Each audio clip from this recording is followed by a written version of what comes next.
My good friend Sanjeev Nair has written an excellent point-by-point rebuttal of Barack Obama's observations in CNN that took place, I think, around June. It aired on the 22nd of June. You all know that thing. Yeah, it's about a couple of weeks since then.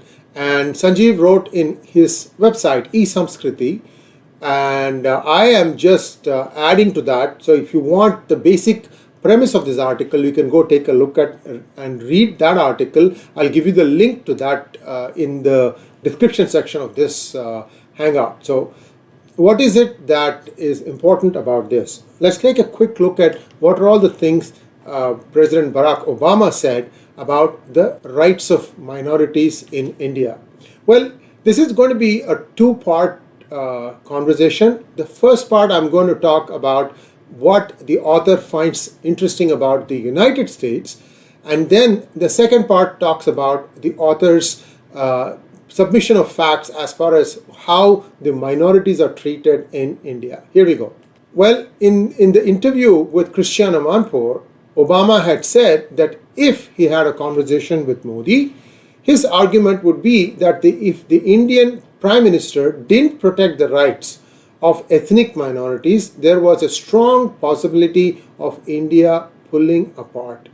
Well, this part will be answered in the part 2 of this monologue. So let's just park that thought for a moment.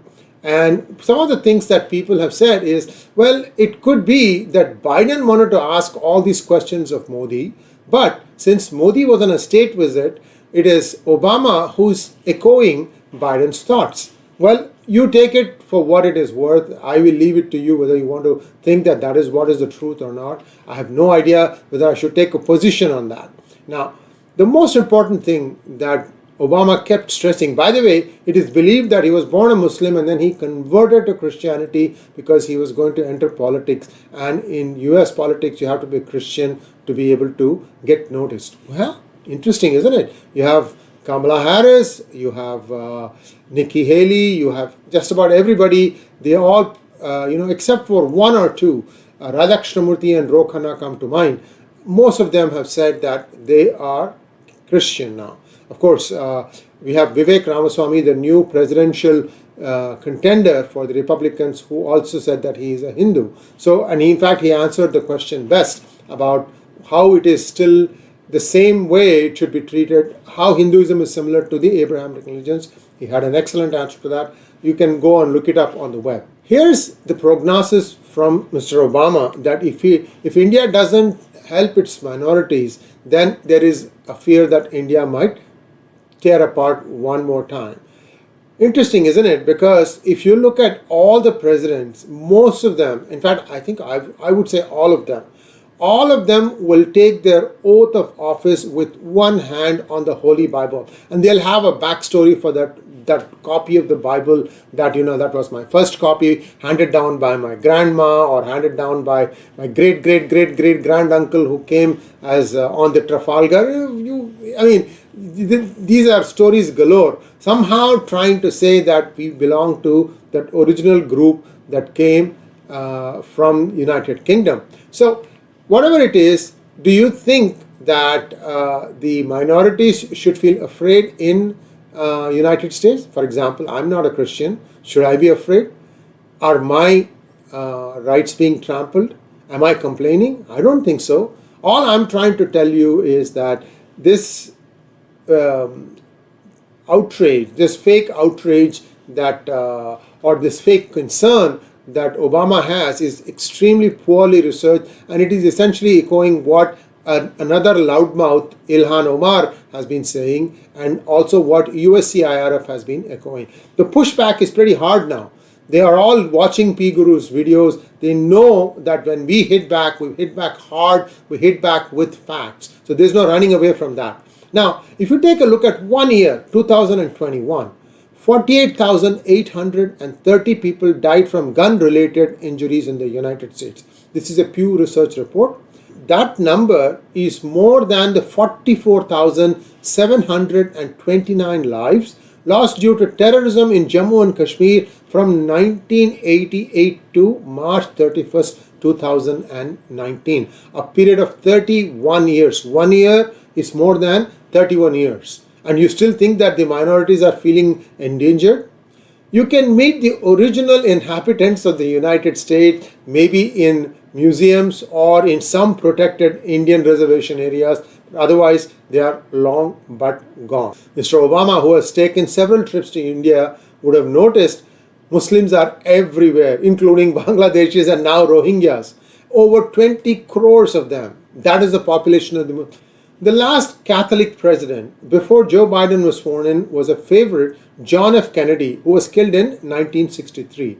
During these 57 years, that is since then, up until 2020, was the political system not concerned about the sentiments of the Catholic minority? The Catholics are a minority in the United States. Conversely, India has had a Sikh prime minister, and India has had many presidents who are Muslims. And does anyone know why John F. Kennedy was killed and who really was behind it? Lee Harvey Oswald was just pulling the gun. Somebody else made it do it for him because there was a cover-up. When he was going to face sentencing or going to the court, somebody else shot him dead. So basically, you had a two-level assassination and nobody could figure out what happened after that. Well, in 2010, there was a proposal to construct a mosque at Ground Zero in New York. Did you ever do that thing, Mr. Obama? If not, why not? In fact, many say that President Donald Trump has done more for the minorities in the United States than you have, such as the blacks.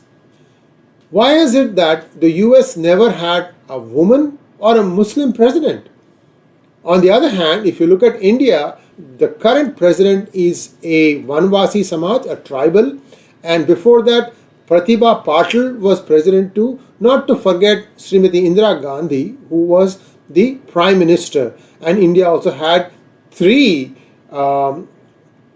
Muslim presidents, Zakir Hussain, Fakhruddin Ali Ahmad, and Abdul Kalam.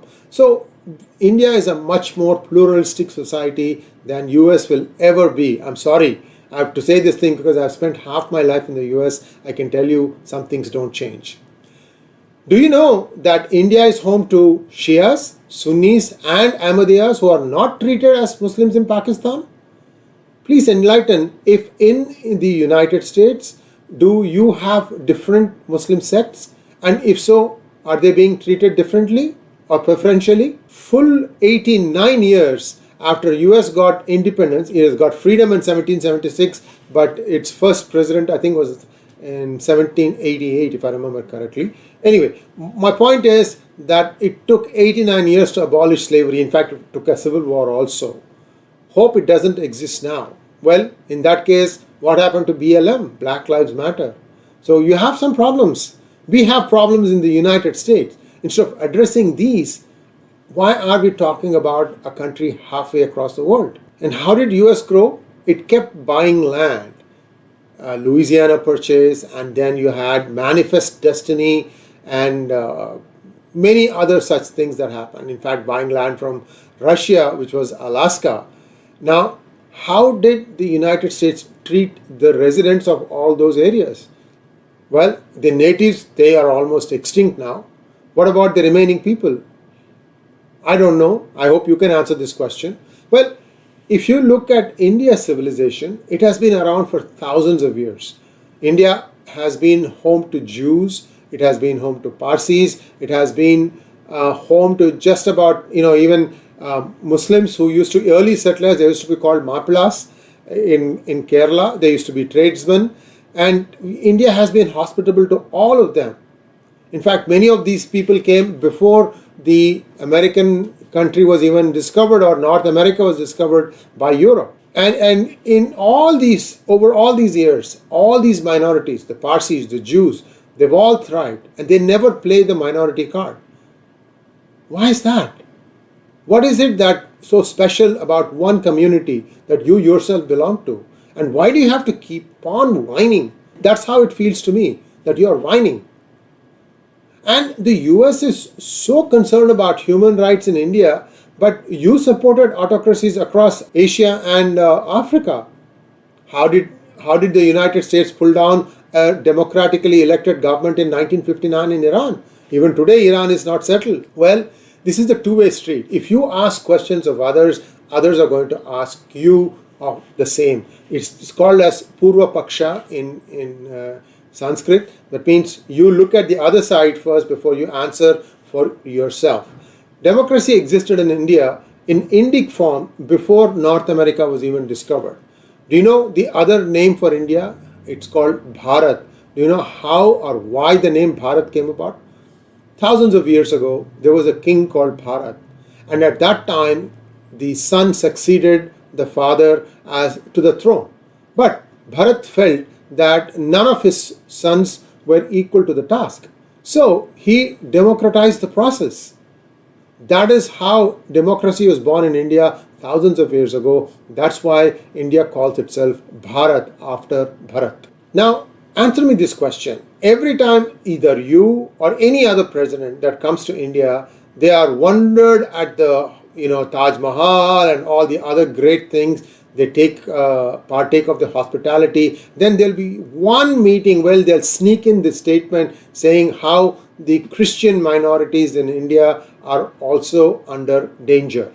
You did that, and so did Donald Trump. So this is not a party thing, it is a president thing. Have you ever taken a step back to look at how many church organizations in the garb of NGOs are pumping money into India to try and convert? Why do you have to do that? Why can't you let them lead their lives the way they are? What is your problem? Don't you know that the United States of America is turning away from religion? Many don't even go to the church for their entire lives. Isn't there a problem here? Isn't there a problem with the society here? What have we done for our own brothers and sisters in America? Why go and spend money to try and convert somebody else? What do you hope to achieve by that? Create another East Timor in India? I hope not. Every time you come up with an excuse to go invade a country, you come up empty-handed, like the weapons of mass destruction in Iraq. Very, very faulty intelligence, and when somebody tried to do some checking, you threaten them. Is that what happened? So the whole Iraq war, the whole reason for going into Iraq to unseat Saddam Hussein, 20 years later now, Iraq is still not stabilized, and the US has walked away. So is this what democracy is? Who gave you the permission? Did anyone in Iraq say that come unseat Saddam Hussein? Because Sunni, he was a tyrant, but he kept the peace amongst the various communities there. What was the reason for trying to, uproot him? Now I'm going to have part 2 in which I'm going to show you some examples of special rights that the Muslims in India enjoy in India. Until then, thanks for watching. Please like, share and subscribe to our channel. Don't forget to click on the bell button